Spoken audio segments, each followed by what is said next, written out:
Families a lot of times feel very, very guilty for placing. They're like, oh, I should have tried to keep them home longer. We can help take care of them, take care of the hard physical tasks so that then they can kind of repair that personal relationship, because a lot of times that deteriorates when you're having to physically take care of someone. I would love to go up to the North Shore like we always did at this time of year. People have a chance to capture the beauty and the essence of their relationship without the physical care weighing it down.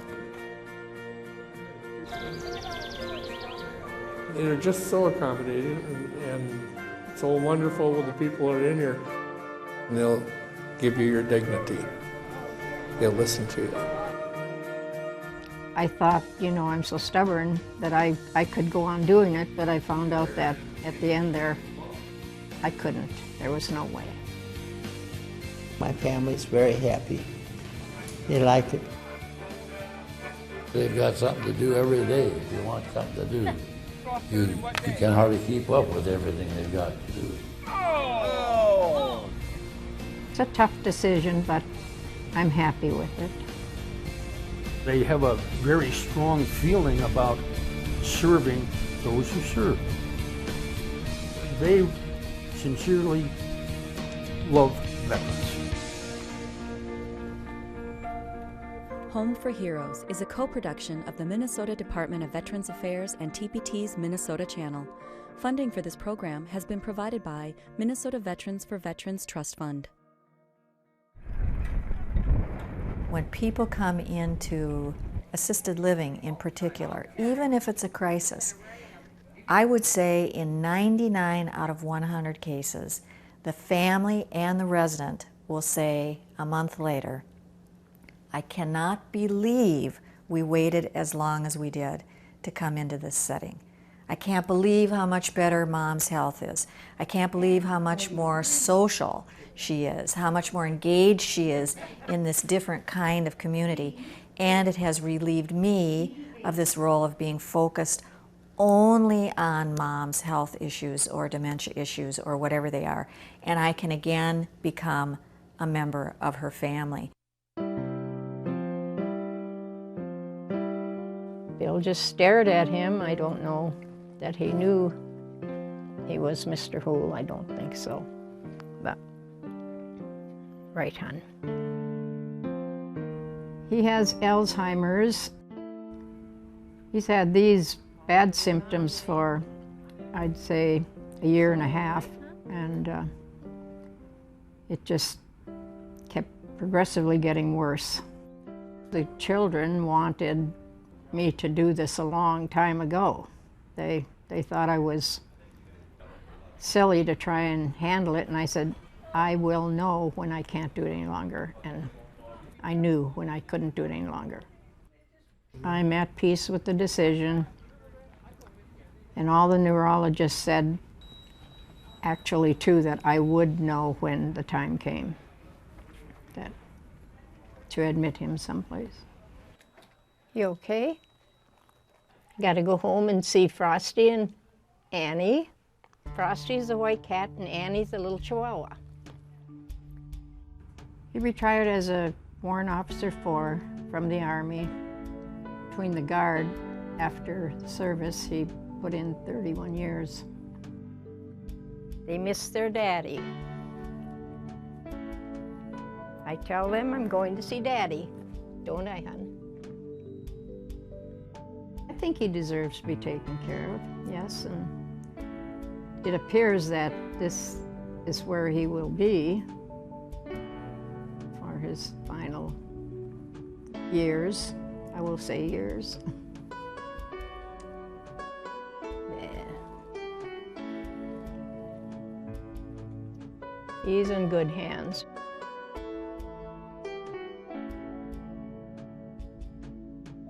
It's a pleasant ride home. It's just such a good feeling, you know. It's really good. You're happy when you're driving home that you know, came up and saw him.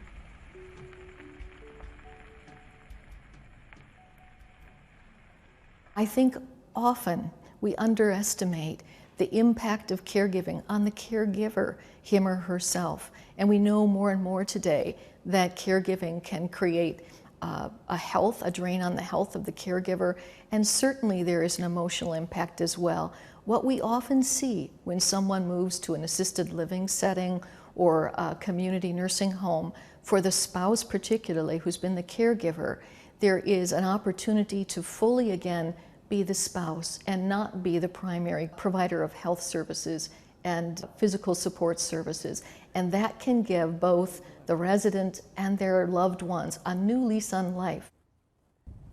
Again, sometimes we think about a move to a setting like a community nursing home as a loss. In fact, it can be a new opportunity for a renewed quality of life. And we see that time and time again.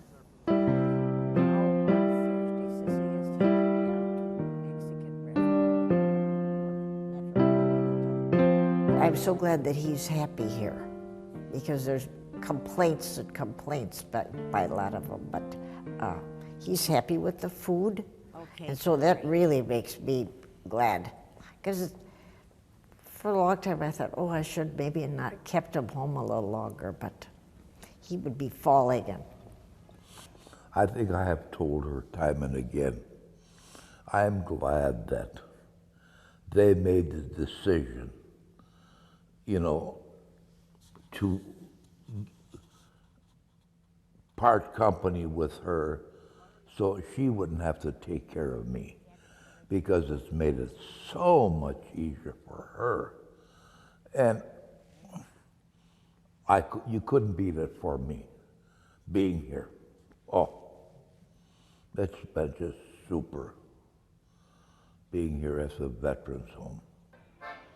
I wish that all the other guys that do come here will end up with the same feeling that I have. And if they do, why, they'll part company with a smile on their faces. How shall I take that?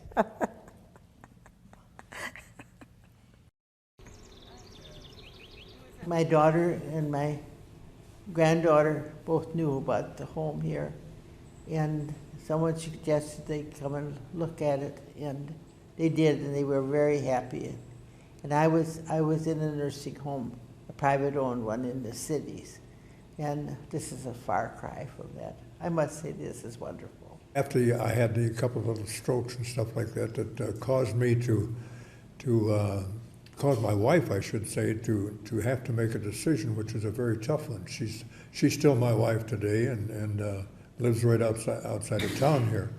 But God bless her, she made a decision that was very tough for her. You know, when I think about the difference between a veteran's home and a community nursing home, one of the first things that comes to mind is the common bond that's created by the fact that the residents have all served their country through military service. And I think of that as a wonderful tie that binds both the residents to one another, but certainly the greater community to them as well. And I think that gives us, as the people of Minnesota, people of this nation, a sense that these are our settings, that a veterans community home is our home.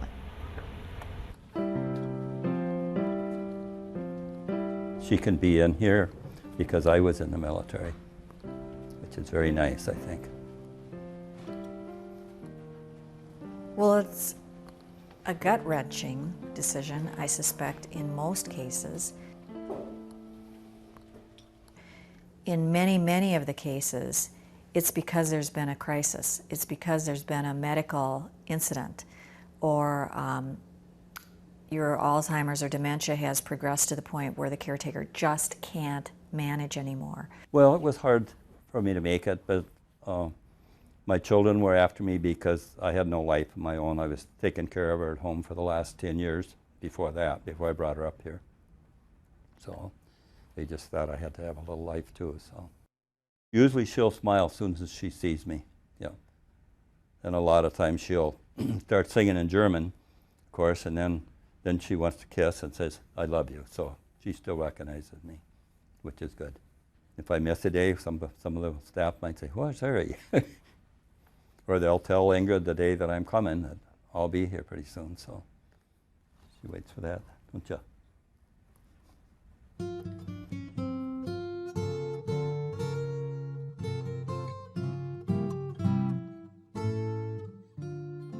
Across the nation, after the Civil War, there was a need for a place for our returning veterans, our soldiers that were coming back from the war. Oftentimes did not really have a place to go and were having difficulty transitioning into society again.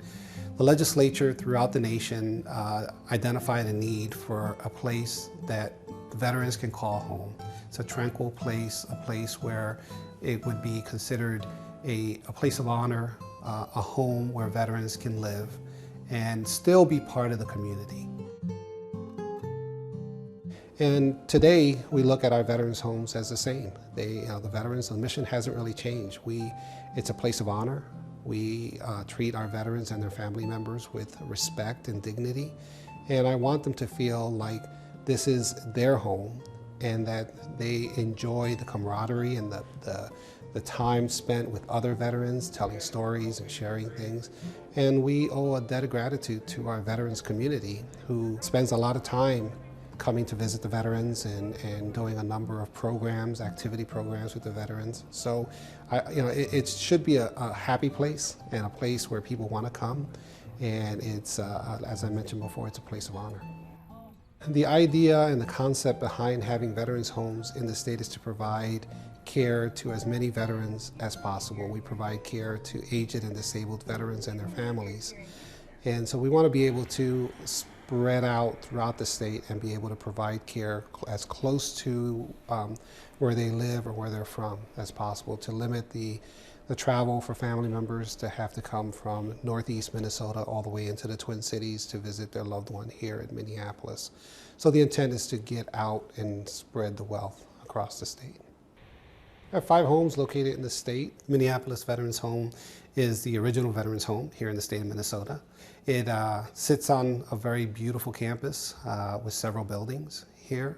We provide a number of services ranging from long-term care in the nursing home environments such as dementia care, Alzheimer's care, custodial care for those residents that may need a place to stay that exceeded the ability to stay at home.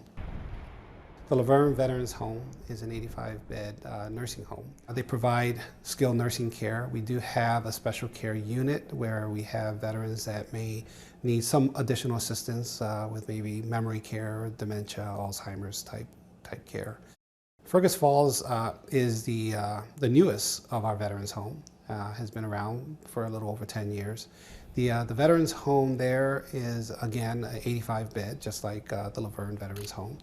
And it provides skilled nursing care, rehab care, and we just recently added a special care unit for residents that may need assistance with issues of wandering or dementia or Alzheimer's type care. Silver Bay Veterans Home is an 83-bed veterans home.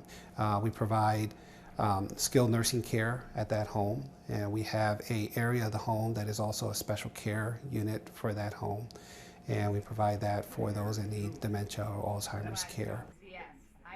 It is a nursing home, but it's not the same as a community nursing home. You know, it specializes in caring for veterans, so it's a different makeup. Most nursing homes are mostly women, so we have mostly men here, and they have a common life experience that they can relate to each other. It was a significant event in their lives. It's nice for them to be able to talk with people they can relate to about this important part of their lives. I was in the Navy, and I used to stand on the deck when the airplanes came in, and I signal the airplanes coming in and going up. Whatever we do, whether it's a scary thing or whatever, when we're doing it and we trust that it's okay, we'll make it through, We don't have fear. We just do it without any fear. You know, the future of the Veterans Home system is always evolving. If you think back to when the old soldiers' homes were first started and the concept and the idea of the old soldiers' homes and where we are today with our veterans' homes, we're always thinking, always want to provide the best possible care and stay at the forefront of change. We talk a lot about culture change. We talk about transitioning to person-centered care and those types of things. I see the future of the veterans homes here in the Minnesota as a bright future. We're constantly talking about how we want to make the change for that future veteran that's coming in. We are carrying the Vets Home commitment to person-centered care kind of to the ultimate level. What a household is it's actually a group of about 16 to 24 residents who live together in an environment that looks like a house, feels like a house, smells like a house, acts like a house. So we're sitting in the dining room, and behind us you can see the kitchen, which looks very much like the kitchen that you would have in your own home. Ken, would you like a fruit salad? It's pretty good. I bet it is. Our intent is to make dining here be identical to dining at home. And it's all about creating a physical environment that's totally comfortable and that makes the resident, the vet, feel totally at home and cues the staff to relate to the resident in a relationship way, in a person-centered way, just like caring for your grandpa if he lived with you in your own home. So the environment is a big piece of it. I always say that I think the term resident-directed or resident-centered is a nice term, but what it really is it's relationship-based care. Because when we live and work together as a family in a household, we truly are like grandchildren caring for our grandparents. What's important to us as we grow older is going to be different in some respects for each of us. So having choices before us, having options, both in the setting where we live and what that setting offers to us, is really a key part, in my view, of aging well. But my definition might be different than yours. And that's what I think we all strive to do, is preserve as much choice and as much decision-making as possible.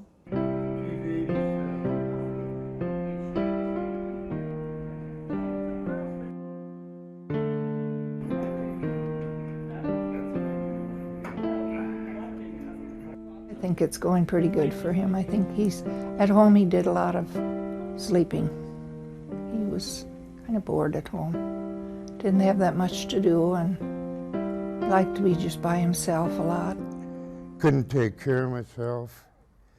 I was afraid I'd fall in the bathtub. Couldn't walk. Oh, 70. I got COPD. Under the G, 59. I have asthma. G, 59. I smoked too many years. Here he gets out and plays games and he's with the residents much more, and I think he enjoys himself. The birthday boy's wife has a bingo? Who's got the bingo? Myra? Hold your card up. I know quite a few people. Some of them are from Pipestone. They're from Adrian. They're from Jasper. First couple of weeks I had adjustment. It's pretty good now. Yeah. We get a lot of stuff to do. I go down to therapy and I go to Creative Chef. Next summer you can go outside and they got croquet and stuff like that you can play.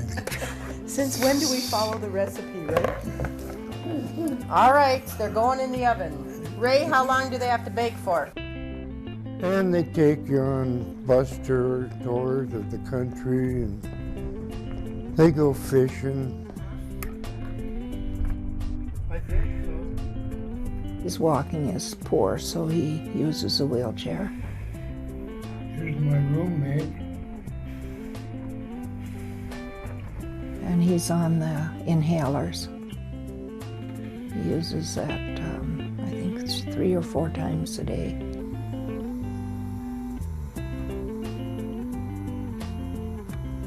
In general, he does most of it himself.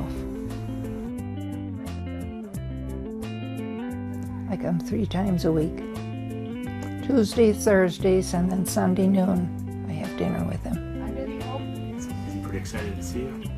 Yes, I think so. I think he's waiting in his room waiting for me to come. Sometimes he's by the door waiting.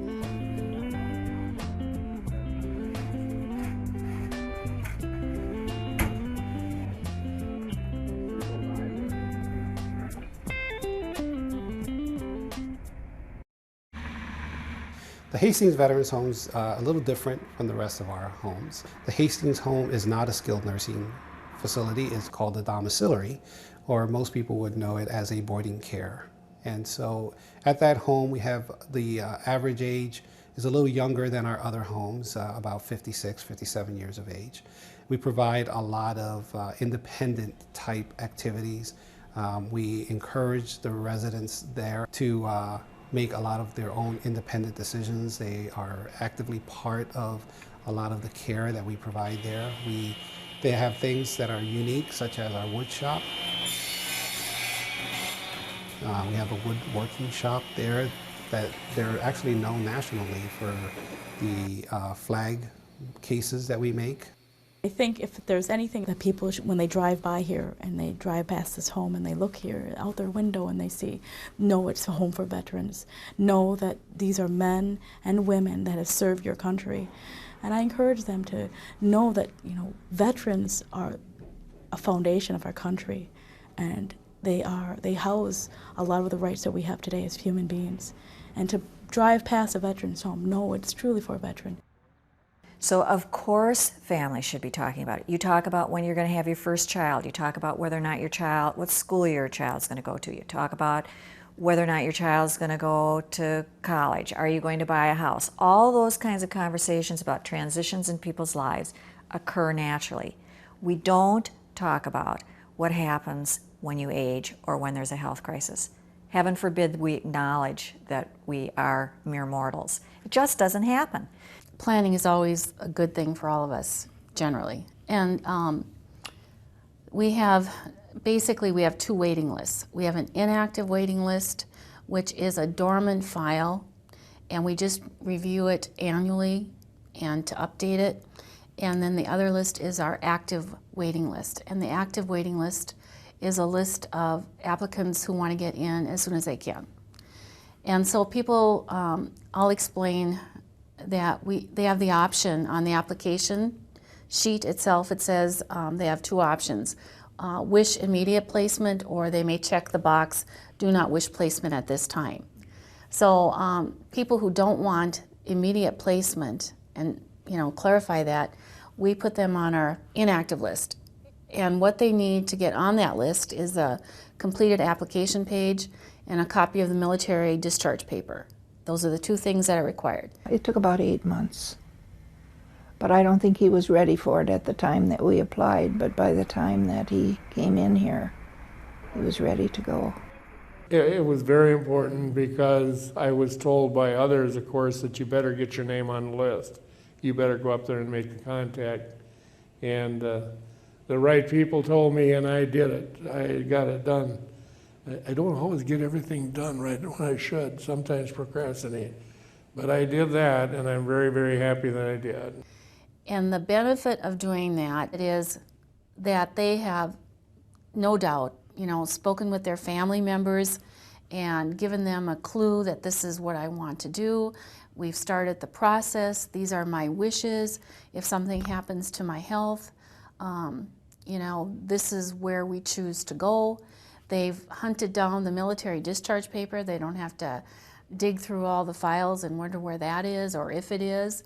Oftentimes they need to, if they can't locate it, they have to go through that search with their Veteran Service Office. And so it just kind of saves some time, and it saves the stress of crisis kind of intervention. If something happens and the veteran falls, breaks a hip, or ends up with a stroke, or a sudden declining illness and needs to enter, They're not scrambling in a moment of crisis and emotional stress to try to get these things lined up. I know that we're in bad shape, we're here. There's no two ways about that. And some of us have very debilitating diseases and problems. However, the one thing I think you should all remember is the fact that you're a veteran and you have served your country with dignity and with honor and with pride, and you should remember that now.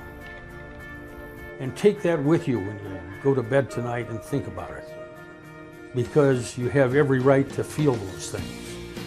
And I believe we all do. So being here is a step above, and it's really an honor to be here.